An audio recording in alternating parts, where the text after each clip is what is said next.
Hey, so I wanted to make an updated budget caustic arrow video.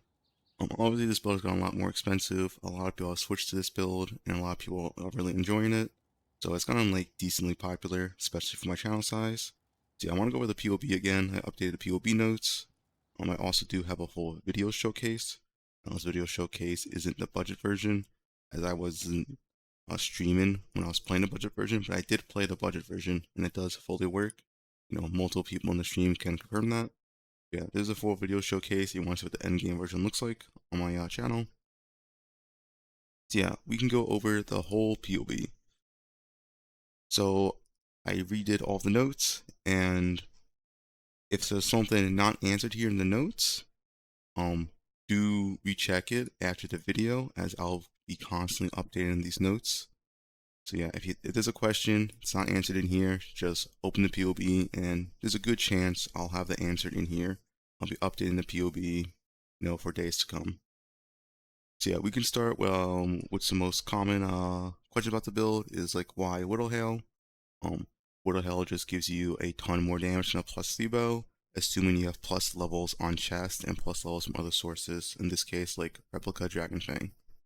So yeah, Whittle Hail gives you essentially life, movement speed, dot multi, and damage of bow skills, and attack speed, and 3 pierce. It's just strictly better than a +3 bow.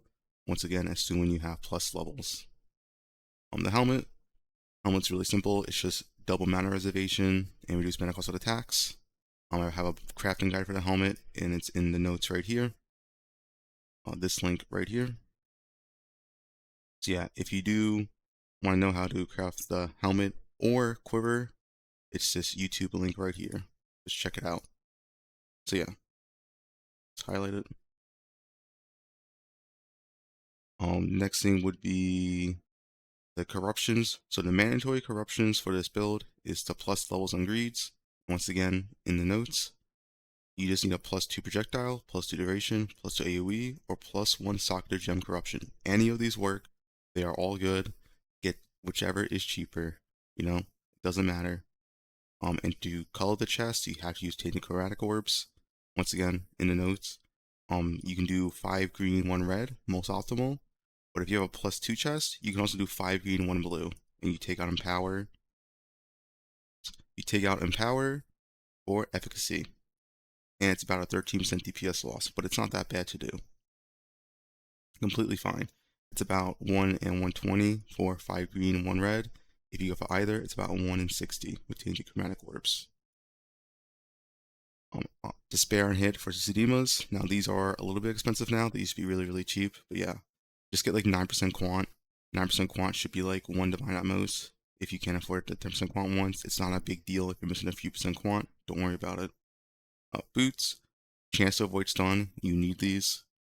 Not skip out on these. Just get a lab runner, or you can run lab yourself on another character. Either works.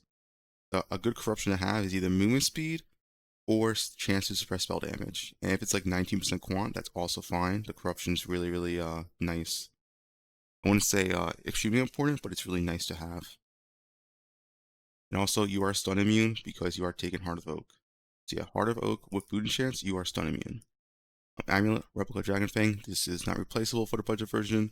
This helps with a ton of damage and helps with mana reservation efficiency. So yeah, this is mandatory for the budget build. This is the second most expensive piece, with the most expensive piece being the quiver usually. I think this is like 15 divines or something. When I originally made this build, this amulet was like 1 divine, but obviously the build's gotten pretty popular, so yeah. But yeah, this is mandatory for the build to feel good. Like, if you take off this amulet, look at your damage. It goes way down. So yeah, this amulet is mandatory. Do not skip out on this amulet. It's really, really strong for the build.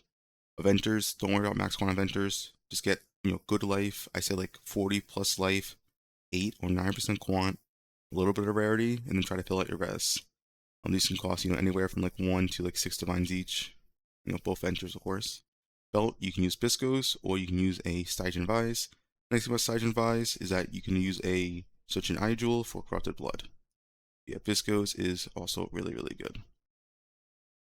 For flasks, make sure you copy the flask 1-to-1 exactly. So you need reduced mana cost of attacks and increase effect. You don't need movement speed. This can be movement speed or evasion here. On your Quicksilver, if you feel a little bit squishy, take Evasion, but I do recommend moving speed and you feel fine, stick with it. Gold Flask. Gold Flask is not needed, not mandatory. You don't have to use this if you don't want to. The rarity is nice though. Personally, I actually dropped Gold Flask in my endgame version. That's mostly because I already have so much rarity on my gear that going from like 450% rarity to 500% rarity is very minimal because rarity has diminishing returns. Irradiation Distillate, obviously a really good flask, and Quartz Flask. So Quartz Flask, you will eventually replace it for Progenesis, or you replace Gold Flask for Progenesis. Either is your choice. Once again, I replaced Gold Flask in the endgame version because I already have so much rarity. But yeah, I would recommend replacing Quartz Flask. If you feel squishy, you can replace Gold Flask. Or if you have a lot of rarity, because you have like really good adventures or something, then you can replace Gold Flask. If you do replace Gold Flask, still use the rarity craft. I think it's still valuable. So yeah, and I do want to mention, no matter what you replace, you always want to have, into my notes, Onslaught phasing and around like 96% suppress with Lucky. So yeah, make sure you always have Onslaught from one source, always have phasing from a source, and always have suppress. So a few ways to get those sources, if I'm Watcher's Eye specifically. Watcher's Eye can give you Onslaught, it can give you phasing, and it can give you suppress. So fiddle around, you'll try to get like 2 or 3 of those on your Watcher's Eye. There's plenty of good Watcher's Eyes to get. You don't have to get the exact one I get, but I do recommend having Onslaught at least on your Watcher's Eye. Just because fitting in a Silver Flask is kind of too hard here. My endgame version uses Jade, Quicksilver, and Quartz, so I don't really have room for a Silver Flask. But yeah, you do always want Onslaught and phasing at the very least. So yeah, let's go over the hazard tree real quick now. All dexterity nodes, small dexterity nodes, moon speed, every single one. This is really, really nice, and it's better than anything else. Moon speed is one of the best Magic Mind stats. You want to be running fast when you're running these maps. All the intelligence nodes are % max life. It's just nice extra defense. Rarity is not really worth it. Don't use it. You'll probably feel pretty squishy at rarity. 3% rarity is very little amount, and 2% max life is way more value.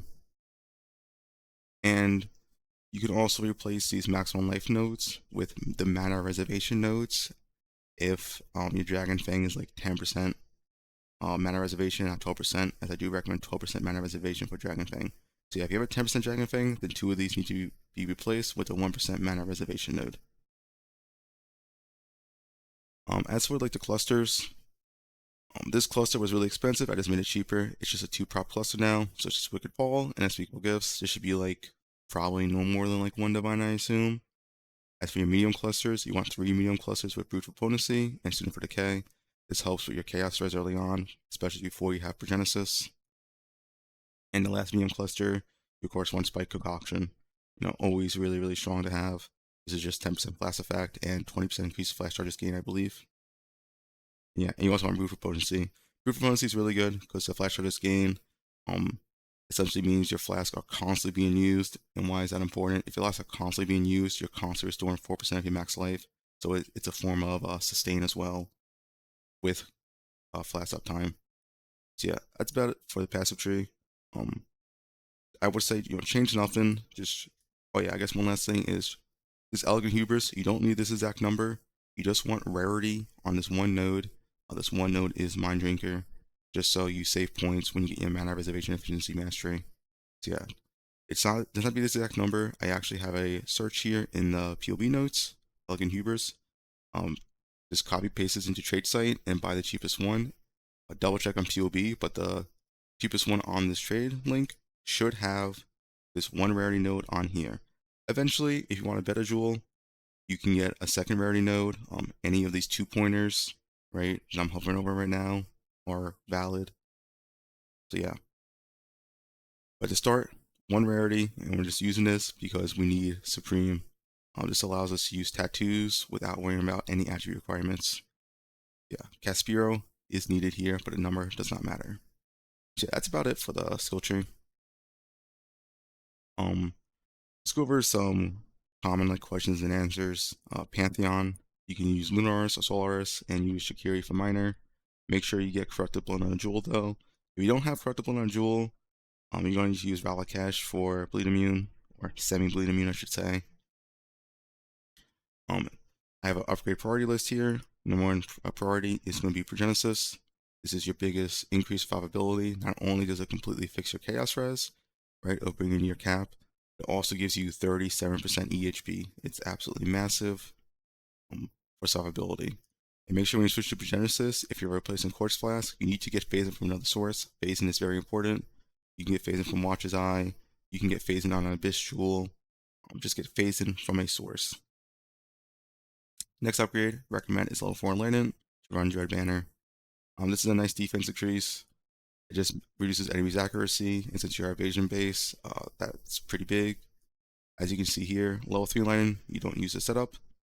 But if I enable the level 4 Enlightenment setup, you switch to this when you're level 4, because then you can run it.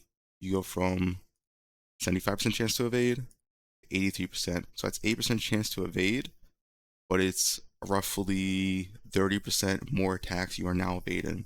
You know, in other words, you're pretty much taking 30% less damage. It's a massive increase in evasion. Yeah, do get level 4 Enlightenment when you can, so you can run Dread Banner. And then of course, 2120 about Caustic Arrow. This is just like 10% more damage, nice DPS increase. Cheapest way to get this, as it's usually like 20 dips on trade, is just to run Temple Corrupt. It's a Doriani's Institution, and it's a 1 in 12 to corrupt it. You can level up your own gems, then buy the Doriani's. They're about anywhere from like 130C to 170C, depending on the day. But yeah, this is significantly cheaper than buying it off trade. Fourth upgrade would be Headhunter. Headhunter's not massive. It's just really good speed and defense. You don't need to like rush this or anything, but it is nice. I recommend Headhunter over these other upgrades, just because these other two upgrades are really expensive. You know, Headhunter is an expensive item. These other two are also really expensive. So yeah, between these two upgrades right here now, +4 chest and Quant Amulet, +4 chest and Quant Amulet can easily set you back. You know, 150 divines, 170 divines. It's pretty expensive. And like I said earlier, the chest can be +3 or +4. It can be, you know, +2 AoE, projectiles, duration, or +1 stock the gems. It can be any of those combinations. The last upgrade would be Forbidden Flash/Flame. Now my endgame version, I have switched to Gathering Winds, but Quartz Diffusion is still fine to do.